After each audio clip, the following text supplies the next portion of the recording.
Seorang warga Indonesia tewas dan 4 orang luka-luka ditembak aparat maritim Malaysia dalam insiden di Tanjung Ru, Selangor, Malaysia.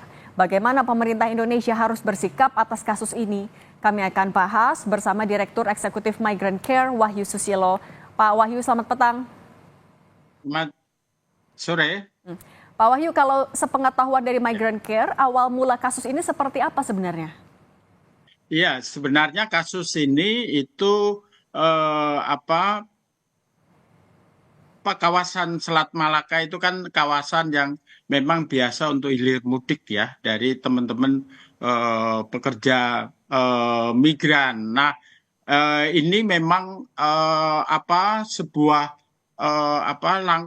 sebuah peristiwa di mana terjadi karena memang tidak pernah ada keseriusan antara Indonesia dan Malaysia dalam menjaga perbatasan. Karena kadang-kadang patroli perbatasan itu juga mudah disuap itu. Jadi ini juga terpulang sebenarnya pada integritas para penjaga perbatasan seperti itu, dan kita tahu memang jalur ini adalah jalur tikus, dan jalur tikus itu terjadi juga karena memang banyak teman-teman pekerja migran kita memilih untuk menjadi undocumented karena beban biaya untuk menjadi pekerja migran yang berdokumen itu sangat tinggi, sehingga itu jalan pintas, dan jalan pintas ini tentu dekat ya dengan mara bahaya seperti itu.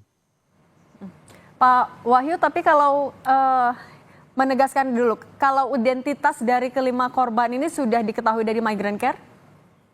Nah, ya, saya kira ini tentu tugas dari negara ya, tapi kita tahu ada beberapa korban itu teridentifikasi memang misalnya berasal dari Aceh. Dari Aceh ini kan kita bisa lihat bahwa memang mungkin itu jalur kultural yang sudah lama mereka mereka mereka lalui ya pada masa ketika mereka ke Malaysia, karena ternyata Aceh dan Malaysia itu kan hanya dibatasi oleh Selat Malaka seperti itu, Mbak. Artinya kalau dari Migrant Care mendorongnya untuk di perbatasan itu harus ada apa sikap dari pemerintah? Ya, pertama adalah adanya penjagaan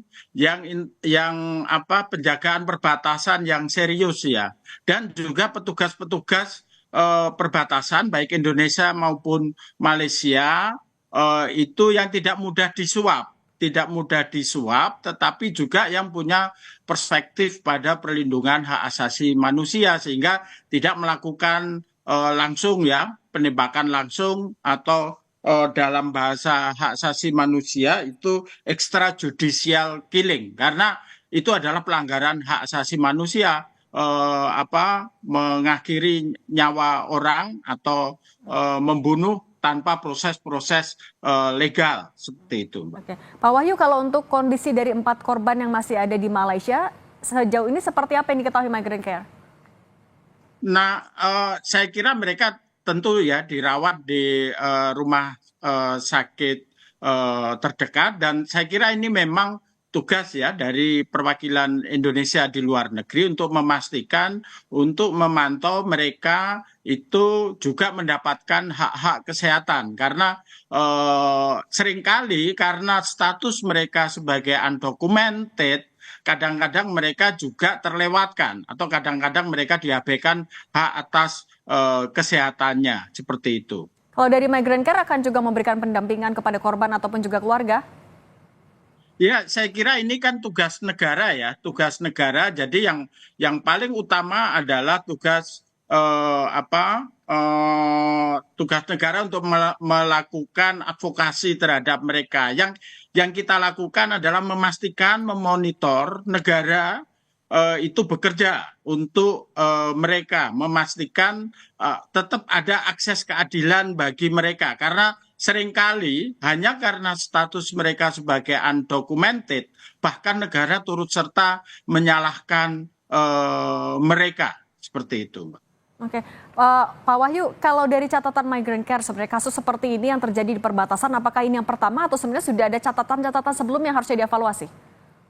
Ya, sejak Migrant Care berdiri ya tahun 2004, kita sudah mencatat sekitar 75 kasus penembakan yang hampir seluruh korbannya adalah meninggal dunia. Jadi sejak tahun 2005, kemudian ada penembakan yang beruntun pada tahun 2010 dan 2012.